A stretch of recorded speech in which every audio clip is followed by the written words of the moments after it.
File ചെയ്തിട്ടുള്ള സത്യവാങ്മൂലം അത് വായിച്ചു നോക്കി മനസ്സിലാക്കിയിട്ട് തന്നെയാണോ ഒപ്പിട്ടത്? അതെ. കുറവുകളൊന്നും കൂടാതെ വളർത്തി വലുതാക്കി ആ കുട്ടിക്ക് വേണ്ട വിദ്യാഭ്യാസവും ഇപ്പോൾ വളരെ നല്ല രീതിയിൽ നൽകുന്നുണ്ടെന്ന് ഇവിടെ ഫയൽ ചെയ്തിട്ടുള്ള തെളിവ് ഇല്ല. അപ്പോൾ അത്തരത്തിൽ ബഹുമാന്യനായ ഒരാളുടെ ഭാഗത്ത് നിന്നും നാളിതുവരെ സുഹൃത്തുക്കൾക്കോ കെട്ടിച്ചമച്ചതാണ് ഈ കേസ് എന്ന് പറയുന്നതല്ലേ ശരി? ശരിയല്ല. തികച്ചും അപ്സൈഡായ ചോദ്യമാണ് ചോദിക്കുന്നത്. എപ്പോഴും പെരുമാറിയിട്ടില്ല എന്നുള്ളത് കൊണ്ട് മാത്യു ഒരു ഹോമോസെക്ഷൽ അല്ല എന്ന് പറയുന്നത് എന്തൊരു ബേസ്ലെസ് ആയ ആർഗ്യുമെന്റ് ആണ്. No further intervention. മാത്യു സമൂഹത്തിൽ ബഹുമാന്യനാണ് എന്നുള്ളത് ഒരിക്കലും മാത്യു വളരെ പണ്ട് അംഗീകരിച്ചതിനെന്ന് മാത്രമാണ് ഞാൻ പറഞ്ഞത്. അത് മാത്രമല്ല, നിങ്ങൾ പറയുന്നത് പോലെ നിങ്ങളുടെ ഭർത്താവ് ഞാൻ ചോദിച്ചു വാങ്ങിയതാണ്.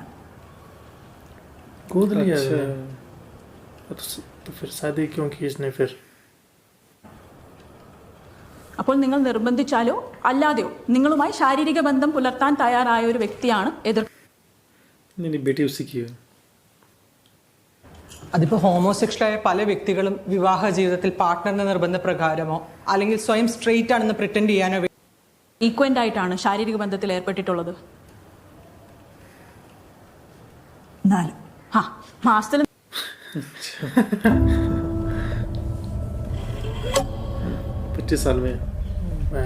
നിങ്ങൾ ഒരു വീട്ടിൽ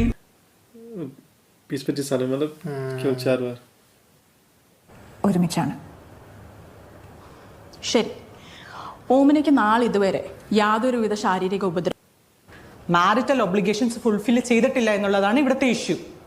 മാത്യു തന്റെ സെക്ഷുവാലിറ്റി മറച്ചു വെച്ചുകൊണ്ട് ഒരു സ്ത്രീയുടെ ഇതിൽ കണക്റ്റഡ് മാറ്റേഴ്സ് വേറെ ഉണ്ടോ? Absolutely nothing. ജെന്യുइन अच्छा ये प्रॉब्लम थी, इसलिए डिवोर्स लेना चाहती है. വിവാഹം കഴിഞ്ഞ് ആദ്യ സമയത്തൊക്കെ എന്നോട് താല്പര്യം കാണിക്കാതിരുന്നപ്പോൾ മറ്റെന്തെങ്കിലും കാരണമാകും. മകളുണ്ടായ കുറച്ച് നാൾക്കുള്ളിൽ തന്നെ തിരിച്ചറിഞ്ഞു മാത്യുവിന് ഇങ്ങനൊരു ബന്ധമുണ്ടെന്ന്.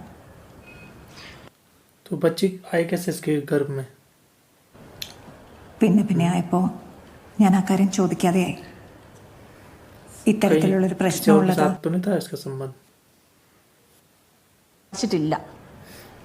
ഡിവോഴ്സിന്റെ കാര്യം എപ്പോൾ പറഞ്ഞാലും മാത്യു എഴുന്നേറ്റ് പോയി കളയും.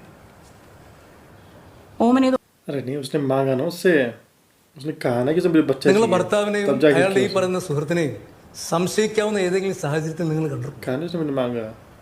खुद से नहीं करना चाहता, मतलब होमोसेक्सुअल है ना, इसलिए.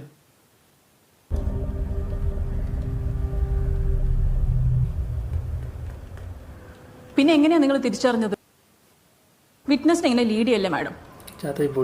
ശരി. ഏകദേശം 18 വർഷങ്ങൾക്ക് മുൻപ് തന്നെ നിങ്ങളിത് തിരിച്ചറിഞ്ഞു. നല്ല പ്രായം അത്രയും എതിർകക്ഷി നശിപ്പിച്ചുവെങ്കിൽ എന്തിനു വേണ്ടിയാണ് ഓമൻ ഇത്രയും കാലം കാത്തുന്നത്? And it has absolutely nothing to do with these stated allegations. Your honour, Omana ആർജിച്ചെടുത്ത അവരുടെ ധൈര്യം തന്നെയാണ് അവരെ ഇന്നിവിടെ നിർത്തിയിരിക്കുന്നത്. പിന്നെ എന്തുകൊണ്ട് വൈകി എന്ന് ചോദിച്ചാൽ section 377 Mathew is engaging in A criminal offence. മറ്റൊന്നും അറിയില്ലെങ്കിലും സ്വന്തം ഭർത്താവ് ഒരു ക്രിമിനൽ അല്ല എന്നുള്ള ഉത്തമ ബോധ്യം ഉണ്ടായിരുന്നിരിക്കും. കാര്യം വിളിച്ച വേർഡിക്റ്റിനൊപ്പം justice Indu Malhotra history of an apology to the members of this community എന്ന് പറഞ്ഞിട്ടുണ്ട്. സ്ട്രെയിറ്റ് ആയിട്ടുള്ള പാർട്ട്നേഴ്സുമായി വിവാഹിതനാണ് അല്ലെങ്കിൽ വിവാഹിതയാണ്. Imagine their plight of a divorce. That's all.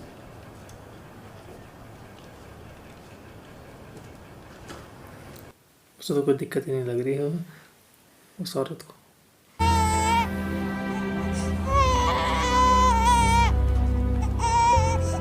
ये कौन है? वाइफ है कि ये क्यों नहीं जा रहा था कोर्ट में? इन दोनों के बीच भी सब कुछ ठीक नहीं शायद. ആയിരിക്കും ഓമൻ ഇങ്ങനെ ഒരു ഹർജി നൽകിയിട്ടുണ്ടാവുക എന്നാണ് നിങ്ങൾ കരുതുന്നത്?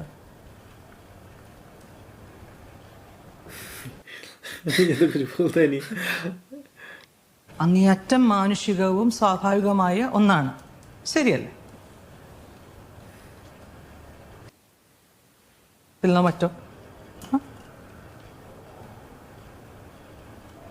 ഇല്ല. ज़्यादा नहीं बोल रहा हूँ कुछ. പറഞ്ഞാൽ ശരിയല്ലേ? അല്ല. ഈ സ്റ്റേറ്റ് ചെയ്യുന്ന ഈ അടുത്തിടപെടാൻ സാധ്യതയുള്ള ഒരു സ്ഥാനത്തേക്ക് നിയോഗിക്കപ്പെടാൻ സാധ്യതയുള്ള ഒരാളെന്നുള്ള നിലയ്ക്ക് കാര്യങ്ങളെ കുറച്ചുകൂടെ സത്യസന്ധമായും താങ്കളുടെ ജീവിത പങ്കാളിയായ സ്ത്രീയിൽ നിന്ന് അത് മറച്ചു വെച്ചുകൊണ്ട് അവരുടെ ശാരീരിക ആവശ്യങ്ങൾ നിഷേധിച്ചാൽ ഇറലവൻറ്റ്. മാറ്റി പറയൂ. ആയിരിക്കാം, പക്ഷെ എനിക്കിതിനെപ്പറ്റി ആധികാരികമായിട്ടുള്ള യുവർ ഓണർ.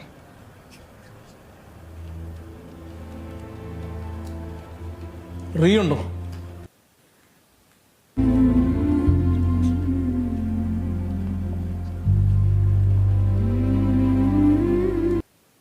അല്പം കോമൺ സെൻസ് ഉണ്ടാവും ഞാൻ വിചാരിച്ചു.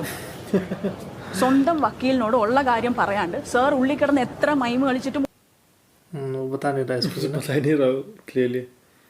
किसको नहीं बता रहा है, अपने वकील को भी नहीं बता रहा है. ഇപ്പം എന്തായാലും ഞാൻ കമ്മിറ്റ് ചെയ്ത് പോയില്ലേ, സാർ നാളെ ഓഫീസിലേക്ക് വാ. ज़्यादा कुछ बोलता भी नहीं है.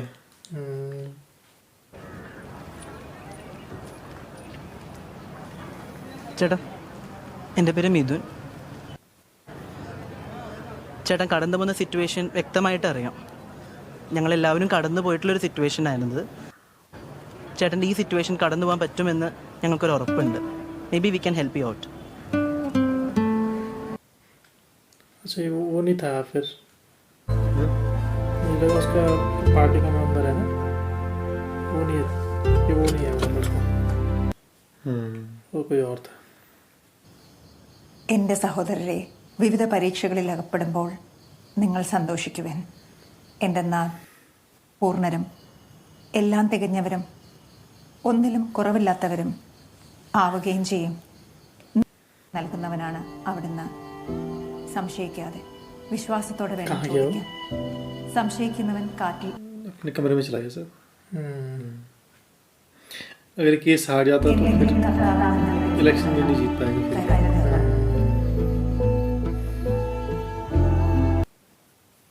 इसके वकील ने बोला था ऐसे, सब कुछ खुल के बता लो मुझे.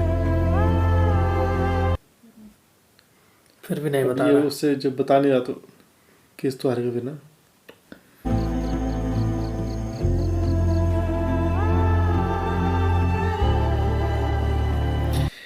ये वजह थी. वही तो मैं सोच रहा था, झगड़ा झगड़ा तो कुछ हो नहीं रहा है, इसलिए वो नजरें छुपा रहा है. वो जो आदमी था ना दूसरा, जो बता रहे ना कोर्ट में बता रहे थे वो कि शायद इसके गलत रहा है, वो शायद इसी के साथ उसका वो था रिलेशन.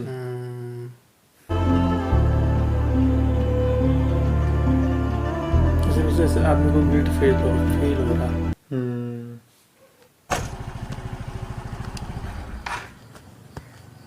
അല്ലെ ഇത് വേണേ ഇപ്പുറത്തോട്ട് വെക്കണോടാ, കമന്ന് പോകും. നന്നായി പറഞ്ഞേ. ഇലക്ഷൻ്റെ കാര്യങ്ങൾ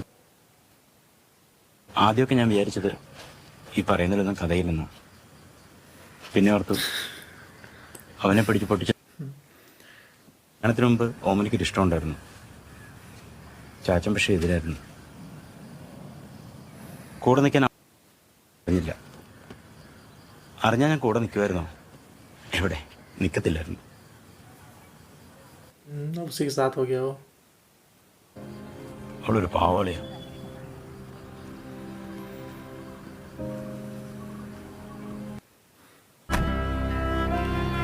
उसे यही लग रहा था कि ये ऐसी अफवाह है.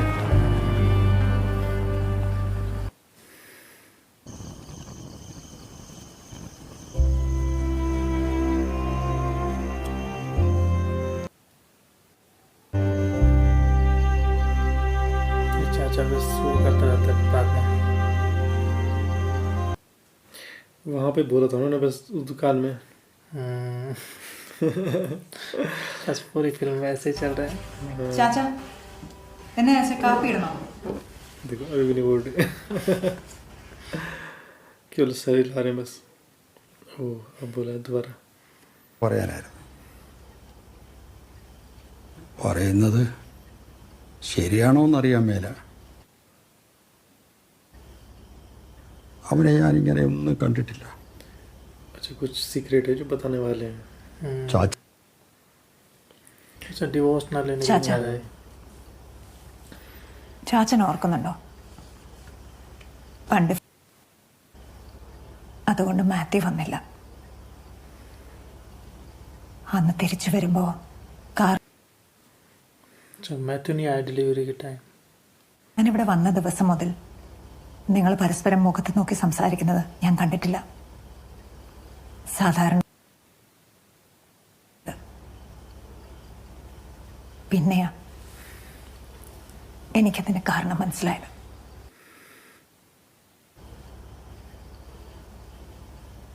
എനിക്കത് കിട്ടിയില്ല. പക്ഷേ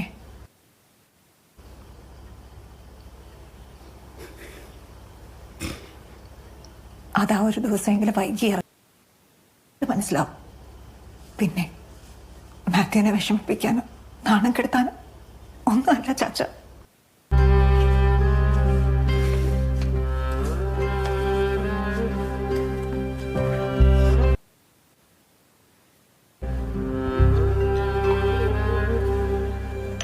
याद नहीं मुझे മതിയല്ല. शराब पीने. ഡ്രൈവിംഗ് സ്കൂൾ ഇപ്പോൾ പഴയ പോലെ ഒന്നും അല്ല. ഒത്തിരി പെൺപിള്ളേരാ. अच्छा ये भी वही है. എൻ്റെ ടേസ്റ്റ് വേറെ ആയതുകൊണ്ടേ സേഫ് ആണെന്നാണ് അവരെല്ലാം പറയുന്നത്. इसलिए वो औरतें जाते रहते हैं इससे ज्यादा. അല്ലും കൊല്ലും എന്നൊക്കെ പറഞ്ഞ് നടന്നിട്ട് അതൊക്കെ അന്നല്ലേ അങ്ങ ഏ, നഷ്ടപ്പെടുമെന്നുള്ള പേടി എല്ലാവർക്കും. എന്നാ കേട്ടോ ആൾക്കാരൊക്കെ ഉണ്ട്. വാ എഴുന്നേറ്റോ. മതിയോ? അത് മതി അത് മതി. വാ. इसका बेटा क्यों खास रहा? നീ എന്നെ എവിടെ वो भी शराब पीने आया था. എന്നാ ചേട്ടാ എന്നാ വയ്യ തങ്കപ്പാപ്പി. എല്ലായിടും കളിയാക്കലും കബിൻ്റെ അടിയും എല്ലാം കൂടെ എനിക്ക് उसके फ्रेंड मजाक उड़ा रहे हैं इसका. ആരും ഇല്ല പോലും. കള്ളു കൂടി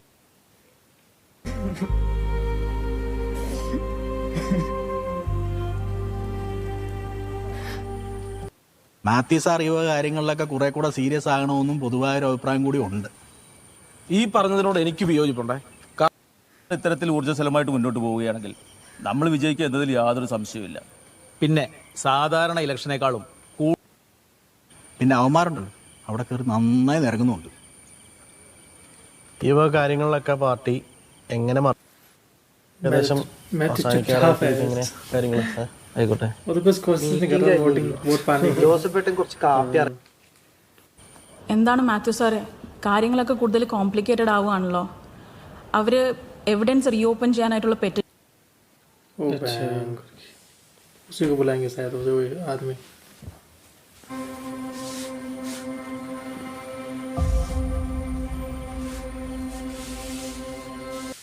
अब तो वहीं पर आखिरी फैसला होगा ये.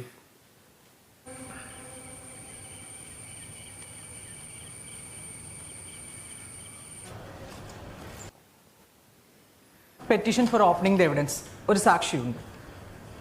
അത് ശരി. പാർട്ടീസ് മാത്രം ഇടുന്നില്ല. നിങ്ങൾ ആദ്യം ജഡ്ജ്മെന്റ് പറയാൻ പോലും സമയമില്ല. എന്നും ബെഞ്ചിറങ്ങുന്നത് 6 മണിക്കാണ്. जज को लग रहा है टाइम वेस्ट कर रहे हैं ये. ആള് വന്നിട്ടുണ്ടോ? വിളിച്ചോളൂ.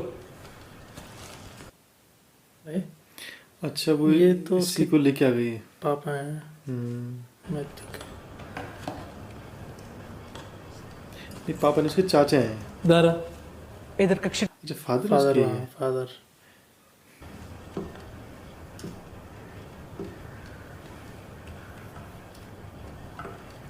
मैथ्यू नहीं आ रहा ना. वो पार्टी में था मौजूद. സാർ ഇവിടെ കൊടുത്തിട്ടുള്ള തെളിവ് സത്യവാങ്മൂലത്തിൽ പറഞ്ഞിട്ടുള്ളത് സാറിന്റെ മകൻ മാത്യുവിനെതിരെ സാർ ഇവിടെ യഥാർത്ഥത്തിലുള്ള കാര്യം മാത്രം പറഞ്ഞാൽ മതി എൻ്റെ പൂർണ്ണ സമ്മതത്തോടും ബോധ്യത്തോടും എന്നുമാണോ? അതെ. उसने मान लिया. ഇത്രയും കാലം ആ വീട്ടിൽ നിങ്ങൾ ഇത്തരത്തിൽ കള്ളസാക്ഷി പറയുന്നത് അല്ല. ഇത്ര കൃത്യമായിട്ട് സാറിന് എങ്ങനെയാണ് മാത്യു ഗേ ആണെന്ന് പറയാൻ കഴിയുക? That's all. മീറ വക്കീലെ, റീ ക്ലാരിഫിക്കേഷൻ ചെറുപ്പത്തിലെ അറിഞ്ഞിരുന്നു. अच्छा बचपन से पता था सर. പിന്നെ എന്തിനാണ് വിവാഹത്തിന് സമ്മതിച്ചത്? हाँ वो भी है. വഴങ്ങുകയാണ്. ये चाहता था इसके पापा. That's all your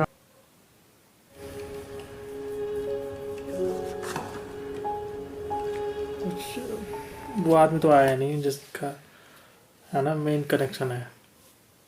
वो थोड़ा ना आने वाला था. यही था वो गवाह. एक्सेप्ट कर लिया तो केस तो खत्म हो गया. अब कोई रिजल्ट नहीं आया अभी इसका ना. अभी थोड़ा ना हुआ केस पूरा. बस ने गवाही दे दी वहाँ.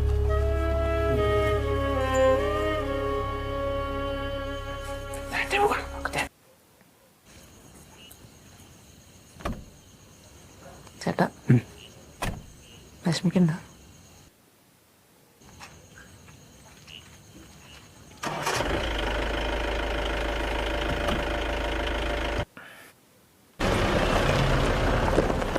इसका बेटा नहीं है ना वो लड़का. मे भी शायद. तो तिनका भाई बोलता उसे.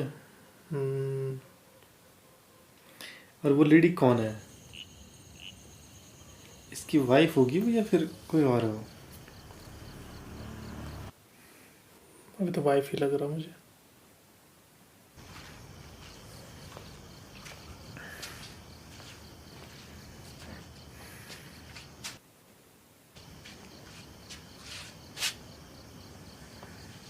इसको पता चल गया था ऐसा लग रहा है मुझे.